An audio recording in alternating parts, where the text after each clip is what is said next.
Vale. Vamos lá, o Igor Horta, ele fala assim, alguma possibilidade da China entrar num conflito mundial? Pequim tem o poder bélico o bastante para fazer pender a balança decisivamente?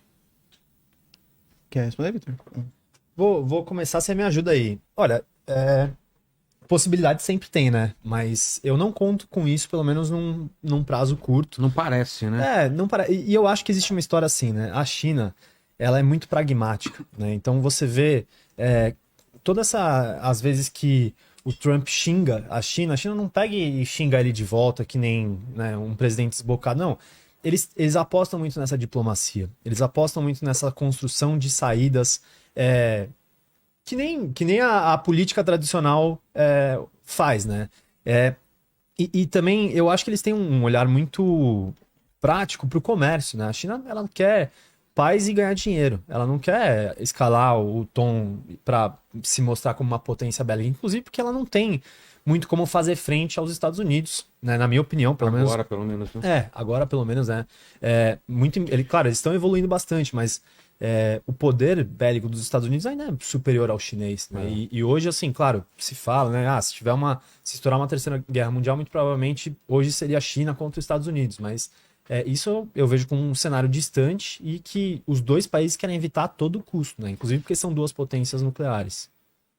Não, eu concordo. Acho que a palavra certa, até a palavra que eu usaria também, Vitor, a palavra é pragmatismo, né? A China, ela mantém relações diplomáticas e fala, tem como princípios, a gente não se envolve em guerra de terceiros. Por exemplo, a guerra entre Rússia e Ucrânia. Naturalmente, seria natural, já que China e Rússia são aliados estratégicos. Sempre reforço isso. Os dois chegaram a trocar medalhas de melhores amigos. O Putin e o Xi Jinping, né? Um deu uma medalha pro outro de melhor amigo. A China não apoia a Rússia, pelo menos não oficialmente falando. Não forneceu equipamentos militares. O que o Ocidente reclama, mas a China vende insumos, e os insumos a Rússia utiliza para produzir equipamentos. Pô, mas aí também não quer que a China rompa relações comerciais com a Rússia também, né? Então, não, a China hoje ela tem um plano muito nítido de expandir economicamente o Road and Belt, de criar uma moeda alternativa ao dólar, de fazer um sistema de pagamentos alternativo ao sistema SWIFT de comunicação interbancária. E aí, talvez depois, quando ela se consolidar, além do seu soft power, o seu hard power também, esse poderio militar, aí pode ser que ela comece os seus anseios mais belicistas. Mas também, talvez, em Taiwan, no Mar da China Meridional, que são territórios estratégicos para ela. Mas, assim, conflito de terceiros, acho muito difícil. A China não mantém políticas belicistas. Quando você comentou do caso da USAID, por exemplo, tem até uma frase, né, que eu li, que tiveram 3 pessoas que ficaram muito felizes com cortar o financiamento da USAID. Que foi o Trump, o Elon Musk, pelo corte de gastos, e o Xi Jinping. Porque se a USAID não financia mais projetos em países da América Latina, em países africanos, é a oportunidade perfeita para a China suprir o vácuo e aumentar sua capacidade de influência em regiões que eram financiadas pelos americanos. Ela já está fazendo isso, né? E acho que só adicionando uma coisa rápida aqui, a China ela é muito menos suscetível a essas mudanças de ventos políticos, né? Então, ao passo que nas democracias em que existe alternância de poder, isso, né, deixar claro que não é uma crítica à democracia em si, é só uma análise de que, diferente de um país como os Estados Unidos, que entra o Trump e, cara, muda completamente o tom e o discurso e as decisões de governo em comparação aos anos anteriores, a China, ela tem um planejamento, assim, de 50 anos dali em diante, sabe? É uma coisa muito mais consistente a longo prazo. E acho que isso, inclusive, ajuda a explicar toda essa ascensão chinesa, né? De um país que, que tirou grande parte, passou de um país majoritariamente rural, campesino, com grandes problemas de fome, para um país altamente tecnológico. A gente, às vezes, até nem sabe o quanto, mas acho que isso mostra esse nível de organização e planejamento a longo prazo que eles conseguem ter. Isso é fruto de uma consistência de decisões, né? Eles não pegam e mudam de opinião. Não vem o Xi Jinping e solta um tweet falando um absurdo, né? Pois é. Manda, Crasso. Vamos lá, o GCL, ele fala assim, Israel como um país expansionista invasor não é um estado hostil? Até quando atacar pode ser defender ser aceito? Bom, eu particularmente, né, concordo que Israel toma atitudes erradas, por exemplo, na faixa de Gaza. O que ele vem fazendo é sim um ataque contra os direitos humanos. novamente, existe o Hamas, eu não compactuo com o Hamas, acho sim que é um grupo que tem como princípio a destruição do Estado de Israel, então não deve ser reconhecido pela comunidade internacional, mas isso não dá o direito, por exemplo, de você limitar a entrada de ajuda humanitária, de você atacar pontos que têm concentração de civis. Ah, mas o Hamas utiliza escudos humanos. Sim, então acha algum tipo de outra maneira de fazer algum tipo de boicote, algum tipo de intervenção terrestre, mas, né, com grandes poderes vem grandes responsabilidades. Israel tem esses poderes e tem que saber que existem responsabilidades civis. Israel, por exemplo, quando faz a invasão ao sul da Síria agora, Israel expandiu ainda mais, porque Israel e Síria têm historicamente uma região de conflito ali que é as colinas do Golã. Quando o HTS tomou o poder na Síria recentemente, Israel falou, meu Deus, vai ser uma região perigosa aqui, porque eu não sei o que vai vir desse novo governo agora que saiu Bashar al-Assad. Eles expandiram ainda mais a sua ocupação no sul da Síria. E então eu concordo, eu acho que Israel deveria sofrer retaliações porque isso fere os princípios do direito internacional. A própria construção, recorde de assentamentos judeus na Cisjordânia. Mas aí fica a questão, né, porque da onde que viriam essas sanções? Ou seriam sanções unilaterais, ou sanções aprovadas pelo Conselho de Segurança da ONU. Que, claro, os Estados Unidos veta sempre, né? Então, na prática, sim, concordo. Como o Israel tem um alinhamento muito forte com os Estados Unidos, essas sanções dificilmente são aprovadas, pelo menos em níveis mais sérios, pelo Conselho de Segurança. Pode ser aprovado pela Assembleia da ONU, pode ser aprovado pelo Conselho de Direitos Humanos, mas a nível de sanções e retaliações mais precisas, não vai ser pelo apoio que tem do Ocidente, principalmente dos Estados Unidos. Pô, você sabe que eu fiz um post assim comentando sobre as reações aos ataques nucleares no Irã e, por exemplo, na Ucrânia, né? E como a comunidade internacional reage diferente, né? Dependendo de quem faz e quem toma um ataque nuclear. E aí um amigo meu até comentou, falou, mas o Irã vem falando abertamente que quer varrer Israel do mapa, né? Não tá certo, então Israel... O famoso relógio lá.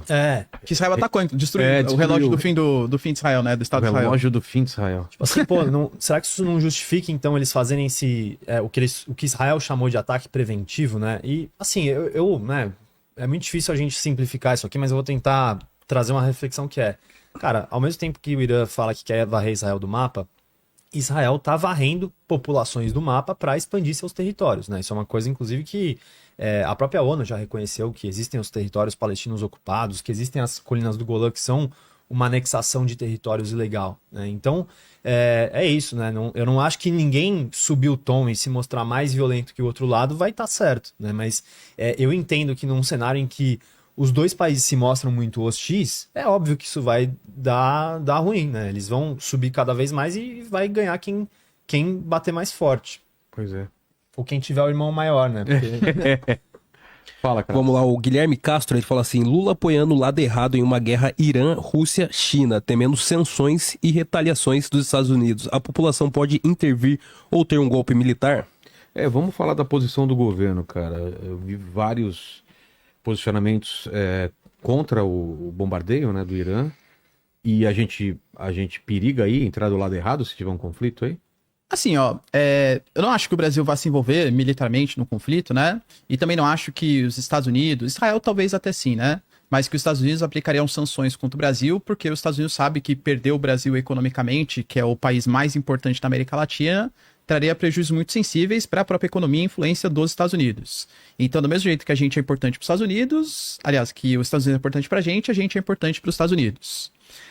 Quando o Brasil, por exemplo, ele condena os ataques que Israel fez, por exemplo, ao programa nuclear iraniano, porque a AIA alegava que não tinha provas de armas nucleares e tal, se o Brasil fizesse esse tipo de condenação e ao mesmo tempo condenasse, por exemplo, os ataques que o Irã faz a mísseis balísticos que matam civis israelenses, até daria para entender, porque o Brasil está se mostrando, poxa, a gente tem que respeitar os princípios da Carta da ONU.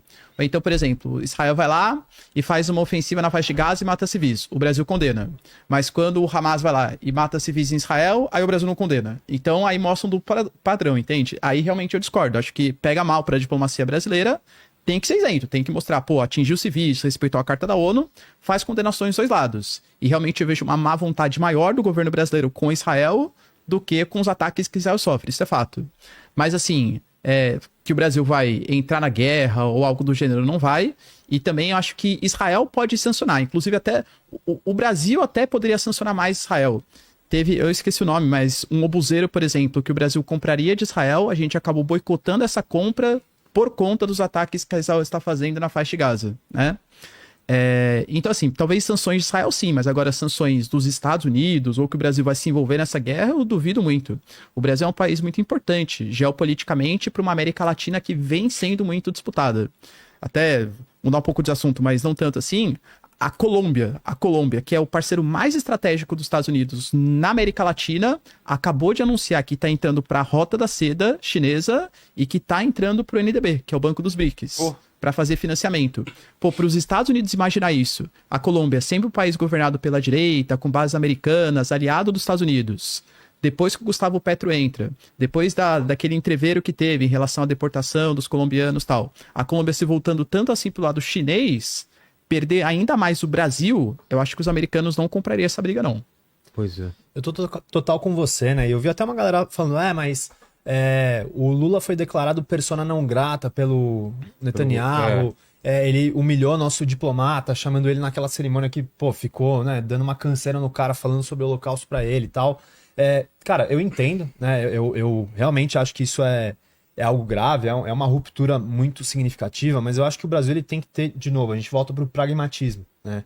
E acho que é isso que você falou, a gente não se basear por essa birra política, e sim se basear por defesa de valores universais, né? Então, pô, cara, condenar o Irã e condenar Israel também, sabe? Pô, ter essa história de 2 pesos, 2 medidas só mostra que a gente enviesa a nossa postura internacional, e eu acho que isso, inclusive, enfraquece uma postura que o Brasil, a custo de uma diplomacia muito boa, construiu, né? De ser um país, assim, que consegue fazer todo mundo sentar na mesa e falar, pessoal, ó, deixa a gente tentar mediar aí, vamos construir um consenso, né?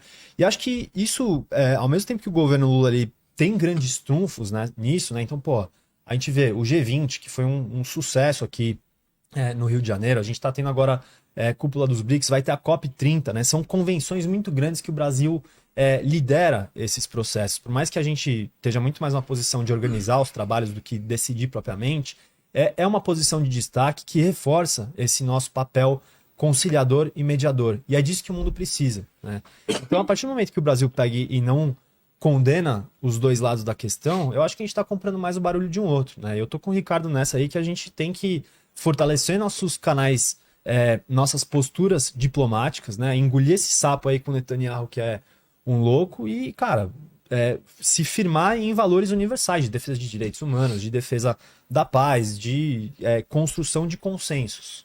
Afinal, assim, isso é inclusive a nossa melhor opção para não implodir o mundo, né? Pois é.